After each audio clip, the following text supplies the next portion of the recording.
Hi friends. ఈరోజు మనం ఒక ఇంట్రెస్టింగ్ డాటా చెప్పుకుందాం. ఆ డాటా ఏంటంటే ఇండియా వరల్డ్ లార్జెస్ట్ టాప్ 10 ఎకానమీస్లో సిక్స్త్ పొజిషన్లో ఉందని మనం చాలా గర్వంగా చెప్పుకుంటాం కదా. అయితే ఆ డాటాలోని సీక్రెట్స్ ఏంటో మనం ఈరోజు తెలియజేసుకుందాం. సో తర్వాత మనం ఇంకా చాలా ముఖ్యమైన విషయాలు మనం ఈరోజు మాట్లాడుకుందాం. ఈ విషయంలోకి వెళ్తే టాప్ 10 ఎకానమీస్లో మన ఇండియా సిక్స్త్ పొజిషన్లో ఉంది ప్రజెంట్ ఇవాళ. సో ఫస్ట్ వచ్చేసి అమెరికా 3,099,00,000 కోట్లు ఆ ఎకానమీ వాల్యూ, జనాభా 34 కోట్లు. చైనా 2,000 కోట్లు, జనాభా 141 కోట్లు. మూడవది జర్మనీ 521,00,000 కోట్లు, జనాభా 8.4 కోట్లు. 4 జపాన్ 419,00,000 కోట్లు, జనాభా 12 కోట్లు. ఐదవది యునైటెడ్ కింగ్డమ్ 408,00,000 కోట్లు, జనాభా 6.9 కోట్లు. ఆరవది ఇండియా 397 లక్షల కోట్లు మన ఎకానమీ వాల్యూ, జనాభా 145 కోట్లు. సో ఇక్కడ మనం ఒక చిన్న గేమ్ ఆడదాం. ఆ గేమ్ ఏంటంటే అమెరికా ఎకానమీ వచ్చేసి 3,099,00,000 కోట్లు కదా, దాన్ని మనం 3,099 అనుకుందాం. జనాభా 34 కోట్లు, దాన్ని 34 అనుకుందాం. 3,099ని 34 మందికి పంచితే ఎంత వస్తుంది మనమే లెక్కలేదు. ఒక్కొక్కలకు 91 రూపాయి వస్తుంది. సో మనం పెద్ద జనాభా తీసుకుందాం, చైనా రెండోది. వాళ్ళకు ఒక్కొక్కరికి 14 రూపాయలు వస్తాయి. సో తర్వాత జర్మనీ 65 రూపాయలు వస్తాయి. ఇంక మనం డైరెక్ట్ ఇండియాకి వెళ్ళిపోతాం ఎందుకంటే లేట్ అవుతుంది. ఇండియా ఎంత 397 145. సో మనకు 2 రూపాయలు వస్తాయి. 2 రూపాయల 73 పైసలు సంథింగ్, ఇంకా చాలా చాలా ఉంది. సో 2 రూపాయలు వస్తాయి. సో మనకు హైయెస్ట్ వచ్చేసి అమెరికాకు వచ్చింది, ఇంకా తర్వాత వీళ్ళకి వస్తుంది. సో మనము లార్జెస్ట్ ఎకానమీ, కానీ ఆ ఎకానమీలో ఎవరెవరు డబ్బు ఉంటుంది తెలుసా?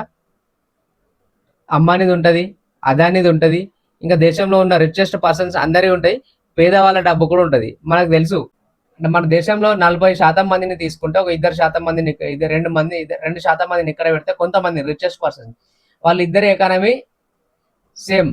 అంటే ఇంత 40% మంది జనాభా సంపాదన ఆదాయాలు ఇవన్నీ కలుపుకుంటే 2% మంది దగ్గర ఉంటాయి. సో ఈ రెండింటిని మిక్స్ చేసినప్పుడు మనది లార్జెస్ట్ ఎకానమీ అవుద్ది.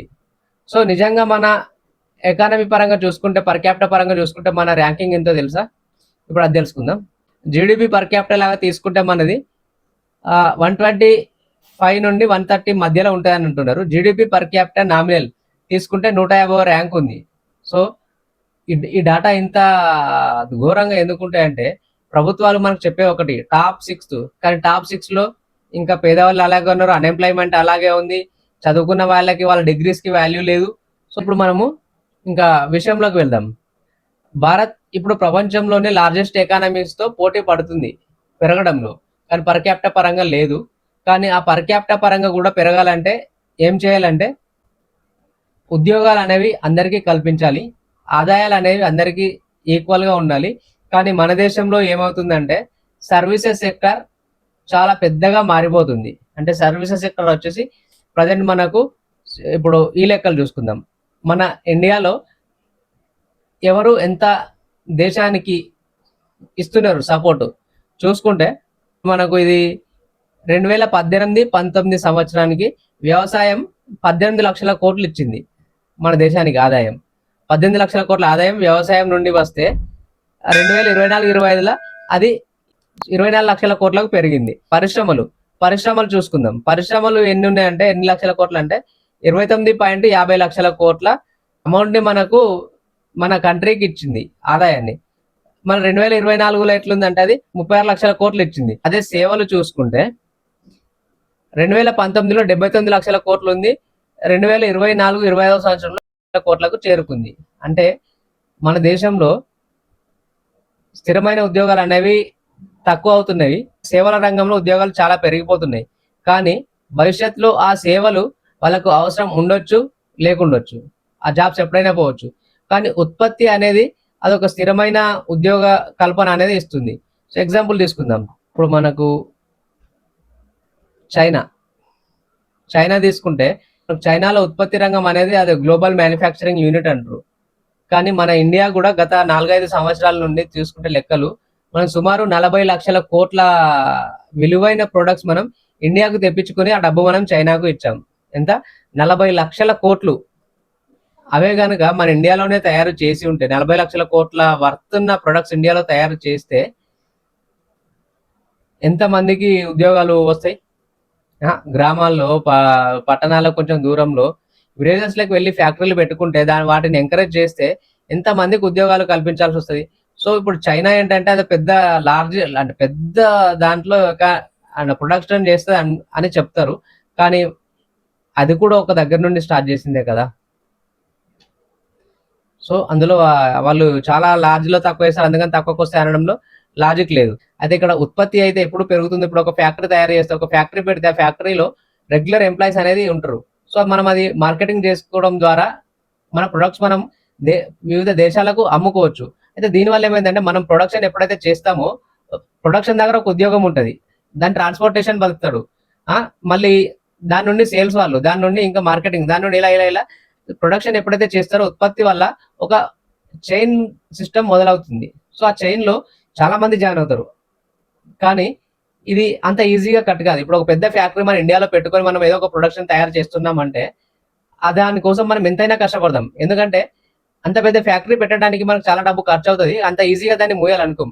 కానీ అదే ఒక సేవ చూసుకుంటే ఇప్పుడు లైక్ మళ్ళీ ఇదే తీసుకుందాం ఐటీ. అదొక సేవ. వాళ్ళు అమెరికాకి సేవలు అందిస్తున్నారు. వాళ్ళు సడెన్‌గా ఆపేస్తే అది ఆగిపోద్ది. అలా కాకుండా మన ఇండియాలోనే ఒక కంపెనీ పెట్టుకొని మన ఇండియా కోసమే మన ఇండియా నుండి ఒక ప్రొడక్షన్ తయారు చేసి అది వివిధ దేశాలకు మనం పంపించుకుంటున్నప్పుడు ఆ కంపెనీ మూతపడడానికి అంత సులువైన మార్గం ఉండదు. ఎందుకంటే ఆల్రెడీ పెట్టుబడులు పెట్టుంటారు కాబట్టి ఆల్రెడీ ఎంప్లాయ్‌మెంట్ కూడా చాలా జరుగుతుంది కాబట్టి రొటేషన్. సో, అందువల్ల ఉత్పత్తి అనేది ఎండ్ ఆఫ్ ది డే గెలుస్తుంది. సేవలు మాత్రం ప్రెజెంట్ ఎక్కువుండొచ్చు. కానీ అవి ఎప్పుడు ఆగిపోయేదో తెలీదు. సో, దీని గురించి మన Harvard university professor Danny Rodrigues దీన్ని ఏమన్నాడంటే, అంటే ఇలాంటి మన దేశం లాంటి ఎకానమీ 64% సేవలపై మనం ఆధారపడి మన ఎకానమీ రన్ అవుతుంది కదా! సో, దీన్ని ఏమన్నారంటే premature deindustrialisation. Premature deindustrialisation. అంటే ఒక దేశం పూర్తిగా పారిశ్రామికీకరణ అవ్వక ముందే సేవలపై ఆధారపడటం. అంటే ఒక దేశం పారిశ్రామికీకరణ అంటే మీకు తెలిసే ఉంటుంది. సో, అది కంప్లీట్ కాకముందుకే సేవలపై ఆధారపడి వాళ్ళ ఎకానమీని నిర్మించడం వల్ల భవిష్యత్తులో చాలా నష్టాలు ఉంటాయని అతను చెప్పడం జరిగింది. ఇప్పుడు ఒక ఎగ్జాంపుల్ సేవల రంగంలో 1% ఆఫ్ ఎంప్లాయ్‌మెంట్ పెరిగితే 0.4% పేదరికం పెరుగుతుందని మన పరిశోధకులు చెబుతున్నారు. సో, ఇక్కడ నేను చెప్పేది ఒకటే ఫ్రెండ్స్. ఏంటంటే మన దేశంలో కంపెనీలు పెట్టి మన దేశంలో ఉత్పత్తి చేసినప్పుడు మాత్రమే మన ఎకానమీ అనేది చాలా స్ట్రాంగ్‌గా అవుతుంది.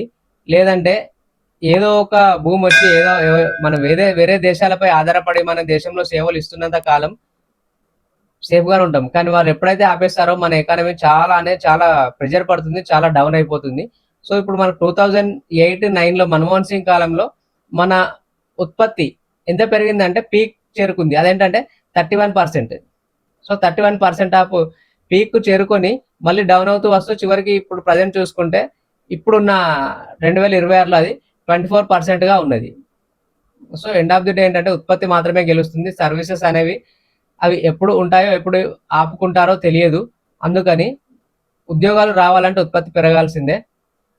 ఆ రకంగా ప్రభుత్వాలు ఆలోచించాలని కోరుకుంటూ సో, మనం ఈ వీడియోని ఇక్కడితో ముగిద్దాం. ఈ వీడియో గనుక మీకు నచ్చినట్లయితే ఖచ్చితంగా లైక్, షేర్, సబ్స్క్రైబ్ చేసి మమ్మల్ని ఎంకరేజ్ చేయండి. Thank you.